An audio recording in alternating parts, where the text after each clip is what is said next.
Hello everyone, welcome to the career anvil.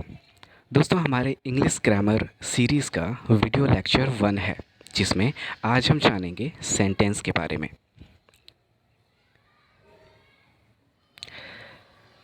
सबसे पहले sentence की शुरुआत करें तो सेंटेंस होता क्या है। ठीक है, a sentence is a group of words that makes a complete sense. ठीक है, ये कंप्लीट सेंस का मतलब क्या होता है? देखिए, मैं बताऊं तो ग्रुप ऑफ वर्ड्स तो हैं, ठीक है, लेकिन ये कंप्लीट सेंस वाली जो बात है ना, ये बहुत इम्पॉर्टेंट है। जैसे आगे अगर आप फ्रेज़ पढ़ेंगे तो इसमें इस चीज़ का डिफ्रेंसिएशन आएगा आपको। जैसे कि अगर एक एग्ज़ाम्पल लेके बात करें हम, तो she was waiting for the rain to stop. ठीक, अब इस सेंटेंस में अगर आप देखेंगे तो इसमें इतने सारे कलेक्शन ऑफ वर्ड्स हैं, ठीक है, लेकिन क्या ये कंप्लीट सेंस दे रहे हैं? ऑब्वियसली कंप्लीट सेंस ये दे रहे हैं। She was waiting for the rain to stop. ठीक है, लेकिन वहीं अगर हम फ्रेज़ की बात करें तो जस्ट एज सेंटेंस, ठीक है, ये भी एक ग्रुप ऑफ वर्ड्स होते हैं इसकी तरह। ठीक है, लेकिन इसमें डिफरेंस कहाँ पे आ जाता है? It does not convey a complete sense. ठीक है, लेकिन सेंटेंस क्या होता है कि ये कंप्लीट सेंस को कन्वे करता है। ठीक है, अब इसका अगर एग्जांपल लें, ठीक है, तो after a long time, surely and slowly, ये भी ग्रुप ऑफ वर्ड्स है, बट क्या इसमें सब्जेक्ट है? बिल्कुल भी नहीं। क्या इसमें वर्ब है? बिल्कुल भी नहीं। तो और आफ्टर ऑल ये एक कंप्लीट सेंस भी नहीं दे रहा है। ठीक है, दैट इज़ वाई ये फ्रेज़ हो जाएगा, जिसमें ये ग्रुप ऑफ वर्ड्स तो होगा बट एक कंप्लीट सेंस नहीं देगा। ठीक है, लेकिन वहीं सेंटेंस में क्या होगा कि ये ग्रुप ऑफ वर्ड्स भी होगा और ये कंप्लीट सेंस देगा। बस यही एक डिफरेंस है। अभी जैसे इस चीज़ की अगर हम बात करें, ठीक है, the barking dog seldom bytes. इसमें देखिए, द बार्किंग डॉग हो गया, सेल्डम बाइट्स, ये देखिए एक कंप्लीट सेंस दे रहा है ना, ये क्या हो गया? सेंटेंस। ठीक है, तो ये डिफ्रेंसिएशन आप ध्यान में रखेंगे। चलिए आगे डिस्कस करते हैं और इम्पॉर्टेंट पॉइंट्स का। देखिए, अब एक सेंटेंस में सबसे इम्पॉर्टेंट जो पार्ट्स होता है वो होता है सब्जेक्ट और प्रेडिकेट का। यही दोनों मिलके एक सेंटेंस का फॉर्मेशन करते हैं। ठीक है, जैसे देखिए, अब सब्जेक्ट होता क्या है? आपके जहन में एक सवाल ज़रूर आएगा कि सब्जेक्ट होता क्या है।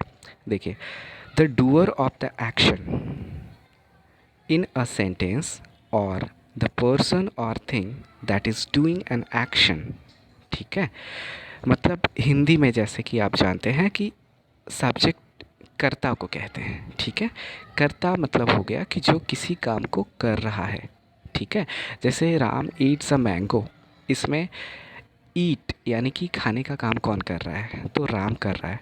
तो काम कर रहा है ना राम, तो इसलिए राम हो गया, वो सब्जेक्ट हो गया। ठीक, वहीं अगर प्रेडिकेट की बात करें तो प्रेडिकेट क्या होता है? It is a part of a sentence that contains the action carried by the subject. ठीक, सब्जेक्ट तो अपना काम कर रहा है, लेकिन उस एक्शन का जो फल पड़ रहा है वो पूरा का पूरा आपको प्रेडिकेट में दिखता है। ठीक है, तो ये सब्जेक्ट और ये प्रेडिकेट आप ध्यान में रखेंगे। देखिए, इस सेंटेंस में अगर एग्जांपल लें तो he was waiting for the rain to stop. ठीक, इसमें डूअर ऑफ द एक्शन कौन है? ही है ऑब्वियसली, और इसका एक्शन पूरा कौन सा पड़ रहा है? ये हो गया was waiting for the rain to stop. तो ये पूरा का पूरा प्रेडिकेट हो गया। ठीक है, अब यहाँ पे देखिए एक चीज़ और, मैं बहुत ट्रिकी चीज़ है ये मैं आपको यहाँ पे बताना चाहूँगा कि इम्पेरेटिव सेंटेंस। ठीक है, इम्पेरेटिव सेंटेंस में हो जाता है कि जैसे मैं अगर आपको कमांड दूँ, ठीक है, कि सिट डाउन। ठीक है, अब इसमें अगर मैं पूछूंगा कि सेंटेंस क्या होता है, ठीक है, तो आपका जवाब क्या होगा? आप मुझे कमेंट में बता सकते हैं, बट मैं आपको अभी बता दूं कि देखिए, इम्पेरेटिव सेंटेंस का जो सब्जेक्ट होता है ना, वो यू होता है, ठीक है। जैसे कि अगर मैं आपको बताऊं, close the door means you close the door, मतलब मैं आपको आदेश दे रहा हूँ, आपको कमांड दे रहा हूँ कि आप डोर को बंद करें, ठीक है। तो वहाँ पे सब्जेक्ट यू हो गया। चलिए, आई थिंक ये क्लियर हो गया होगा आपको कि सब्जेक्ट क्या होता है और प्रेडिकेट क्या होता है। आइए चलते हैं नेक्स्ट टॉपिक पे।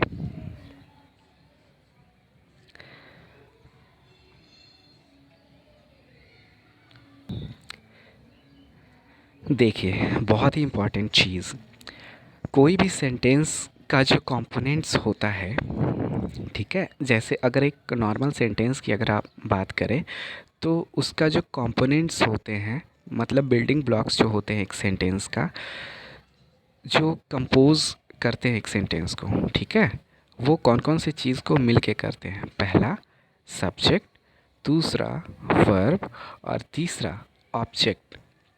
और यही सीक्वेंस होता है बेसिकली कोई भी सेंटेंस को फ्रेम करने का। एक कोई भी अफर्मेटिव सेंटेंस की अगर हम बात करें, ठीक है, तो यही सीक्वेंस होता है।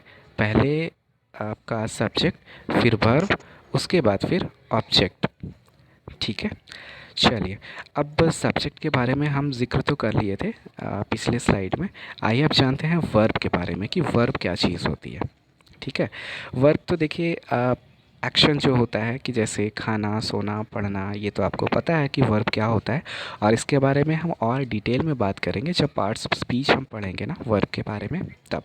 आइए अभी मैं एक आपको शॉर्ट ओवरव्यू दे देता हूँ ताकि आप समझ सके अच्छे से सेंटेंस चैप्टर को, ठीक है। देखिए, वर्ब एक्शन जो एक्शन हो रहा होता है उसे वर्ब कहते हैं, ठीक। जैसे सोना, जागना, खाना, एट्सेट्रा, ठीक। अब इस वर्ब को हम दो कैटेगरी में बांटते हैं, पहला ऑक्सिलियरी वर्ब और दूसरा मेन वर्ब, ठीक है। अब फिर से आप पूछेंगे कि ऑक्सिलियरी वर्ब क्या होता है और मेन वर्ब क्या होता है। तो मैं आपको बताऊं कि ऑक्सिलियरी वर्ब होता है जिसे हम हेल्पिंग वर्ब भी कहते हैं, ठीक है। ये होता है कि ये अकेले स्टैंड नहीं करता है, इसे मेन वर्ब की सहायता लेनी पड़ती है स्टैंड करने के लिए, ठीक है। और ये क्या करता है कि शो डिफरेंट टेंसेस, मूड्स और इवन वॉइसेस, ठीक। जैसे कि अब देखिए, इस ऑक्सिलियरी वर्ब को तीन कैटेगरी में बांटते हैं हम, to be verb, to have और टू डू, ठीक है। इसका कैटेगराइजेशन आप एक बार देख लेंगे अच्छे से और याद रखेंगे, ठीक है। देखिए, ऑक्सिलियरी वर्ब के बारे में एक चीज़ मैं आपको और बता दूं कि ऑक्सिलियरी वर्ब के बारे में तो अभी जैसा कि मैंने आपको बताया था कि ये हेल्पिंग वर्ब है, इसे मेन वर्ब का हेल्प लेना पड़ता है, ठीक है।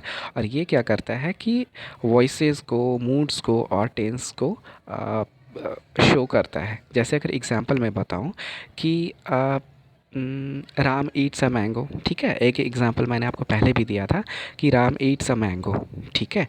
तो इसमें ईट्स जो हो गया वो मेन वर्ब हो गया, ठीक है।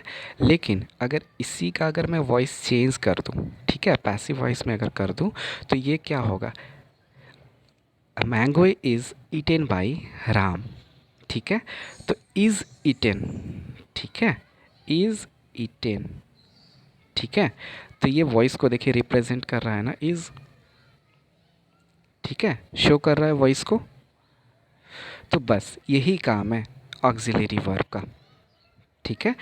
टेंसेस को, मूड्स को और वॉइसेस को ये शो करता है। आइए अब जानते हैं मेन वर्ब के बारे में। देखिए, मेन वर्ब क्या होता है, it shows the action of the subject. Main verb can stand alone. देखिए, अभी मैंने आपको बताया था कि मेन वर्ब अकेले ही अपना एक्शन करता है and can be used with auxiliary verb. देखिए, कैन बी, ये ज़रूरी नहीं है कि ये हमेशा ऑक्सिलरी वर्ब का हेल्प ले, ठीक है। ये खुद से भी स्टैंड कर सकता है, बट बहुत केसेस में ये ऑक्सिलरी वर्ब का भी हेल्प लेता है। जैसे कि अगर देखिए, इन सारे सेंटेंसेस से हम समझने की कोशिश करते हैं। ठीक है। राम ईट्स अ मैंगो, यहाँ पे देखिए ये ईट्स क्या हो गया, वर्ब हो गया ना। तो जो काम कर रहा है, खाने का काम हो रहा है ना यहाँ पे, तो ये ईट्स जो हो गया ये वर्ब हो गया। ठीक। अब ये वर्ब मेन वर्ब है या ऑक्सिलियरी वर्ब है? ठीक है। तो आप देखेंगे कि ईट्स जो है वो मेन वर्ब है, क्योंकि ये अकेले में खड़ा है, मतलब इसे और किसी चीज़ की ज़रूरत नहीं पड़ रही, किसी और हेल्पिंग वर्ब की ज़रूरत नहीं पड़ रही है। ये खुद से ही सेल्फ सफिशिएंट जिसको कहते हैं ना, वो सेल्फ सफिशिएंट है। ठीक है। आगे देखिए, आगे के चैप्टर्स में मैं आपको पढ़ाऊंगा जब non finite form of verbs और फाइनाइट फॉर्म ऑफ वर्ब्स, तो उसमें आप ये देख पाएंगे कि ईट्स क्यों लगा है, ईट क्यों लगता है, आईएनजी क्यों लगता है, ये इन सारी चीज़ों का हम जिक्र करेंगे उसमें। बस बने रहिए सेशन में, पूरे सीरीज़ में बने रहिए, इस इंग्लिश ग्रामर की सीरीज़ में। ठीक है, आपके सारे डाउट्स क्लियर हो जाएंगे। दूसरा अगर एग्जाम्पल हम देखें, Roshan is waiting in the hall. ठीक है, यहाँ पे वेटिंग हो गया, वो मेन वर्ब हो गया। ठीक है। और इज़, देखिए यहाँ पे इज़ क्या हो गया, ऑक्सिलियरी वर्ब। ठीक है। ऑक्सिलियरी वर्ब यानी कि हेल्पिंग वर्ब, ये किसका हेल्प कर रहा है, वेटिंग का। ठीक है। Roshan is waiting in the hall. ठीक। अगर यहीं पे अगर हम कोई दूसरा बात करें, जैसे कि रोशन के जगह पे दे लिख दें। ठीक है। तो रोशन तो सिंगुलर नाउन, सिंगुलर सब्जेक्ट हो गया ना। अब यहाँ पे प्लूरल अगर इसे हम बना दें, तो दे अगर जैसे करते हैं कि दे, तो दे के साथ क्या होगा, are, they are waiting in the hall. तो ये इज़ क्या हो जाएगा, ये आर बन जाएगा। तो उस केस में भी ये आर क्या होगा, ऑक्सिलियरी वर्ब होगा। ठीक है। यहाँ पे देखिए हम बात करें, दीपाली हैज़ बीन स्टडिंग। ठीक है। हैज़ बीन ऑक्सिलियरी वर्ब, और स्टडिंग जो हो गया वो हो गया मेन वर्ब। ठीक है। चलिए आगे चलते हैं नेक्स्ट स्लाइड पे। देखिए, पिछले स्लाइड्स में हम लोगों ने देखा कि एक नॉर्मल जो सेंटेंस होता है, एक जनरल सेंटेंस जो होता है, उसमें सब्जेक्ट होता है, वर्ब होता है और ऑब्जेक्ट होता है। ठीक है। आपने सब्जेक्ट के बारे में डिस्कशन किया, आपने वर्ब के बारे में डिस्कशन किया, और अब जो एक मोस्ट इम्पॉर्टेंट जो टॉपिक हो बचा है वो है ऑब्जेक्ट। ठीक है। देखिए, ऑब्जेक्ट होता क्या है इन अ सेंटेंस, सॉरी,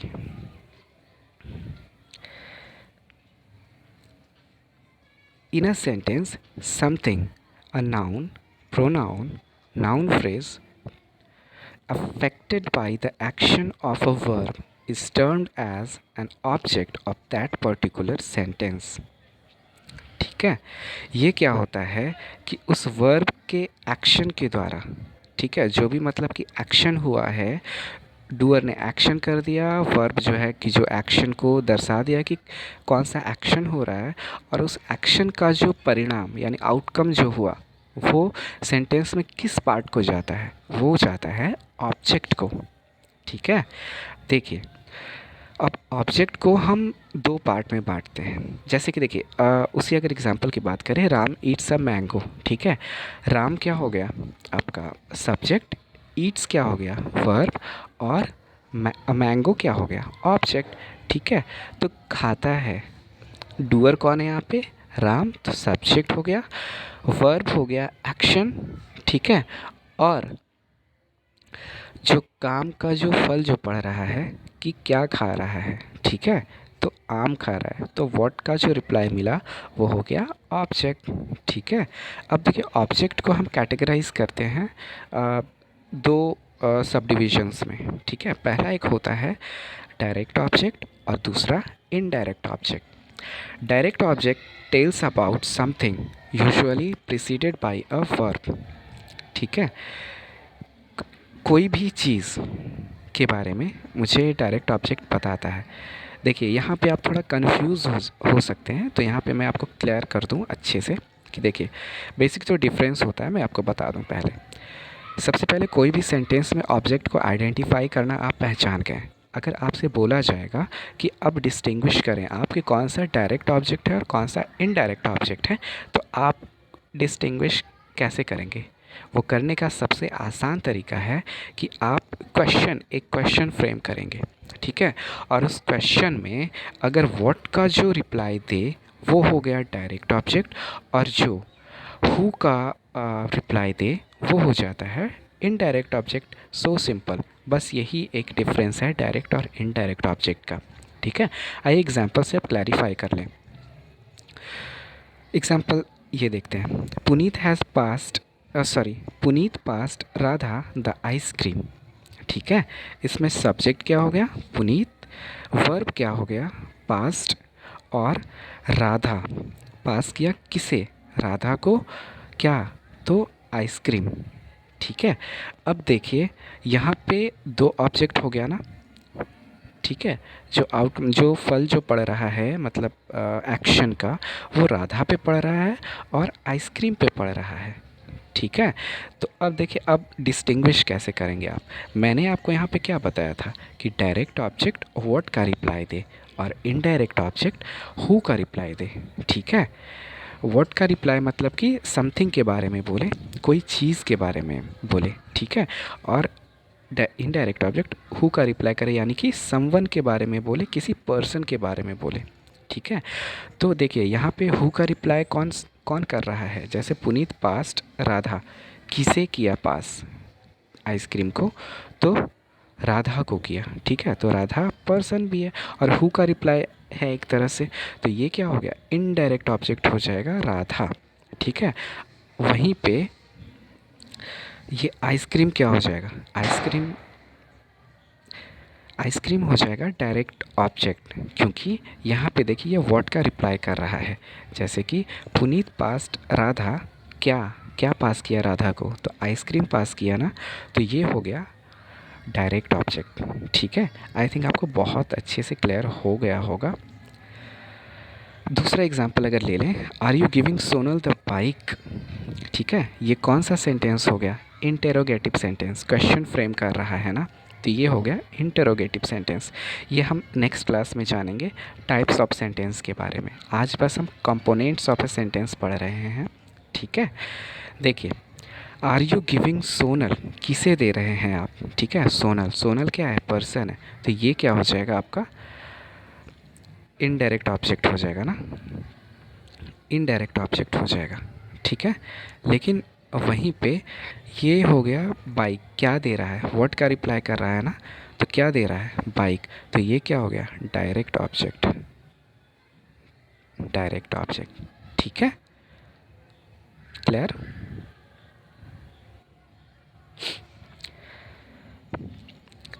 देखिए, एक कंपोनेंट्स के बारे में हम जब पढ़े थे, कंपोनेंट्स ऑफ ए सेंटेंस, तो हमने पढ़ा था सेंटेंस, वर्ब एंड ऑब्जेक्ट, ठीक है? और यही फॉर्मेशन होता है, यही एक फ्रेम होता है, यही ढांचा होता है जिसमें एक नॉर्मल सेंटेंस को हम फ्रेम करते हैं, ठीक है? लेकिन अगर दो ऑब्जेक्ट, जैसे लास्ट में ऑब्जेक्ट जोड़ता है ये तो पता है, लेकिन दो ऑब्जेक्ट को अगर जोड़ना रहे, ठीक है, तो उस स्ट्रक्चर को हम कैसे अरेंज करेंगे, ठीक है? तो ये स्ट्रक्चर मैं आपको यहाँ पे बतला दे रहा हूँ जो आपको काम आएगा हमेशा, ठीक है? पहले देखिए सब्जेक्ट को लिखेंगे, फिर हम वर्ब को लिखेंगे, फिर इनडायरेक्ट वर्ब आएगा फर्स्ट में, ठीक है? फिर सेकंड में आएगा आपका direct object, okay? I think इस सीरीज़ में ये पहला चैप्टर था हमारा, द सेंटेंस, ठीक है? आगे हम डिस्कस करेंगे टाइप्स ऑफ सेंटेंस के बारे में। तो आई थिंक आज के सेशन से आपको बहुत बेनिफिट मिला होगा। तो मिलते हैं नेक्स्ट सेशन में। Thank you for being with us. Thank you.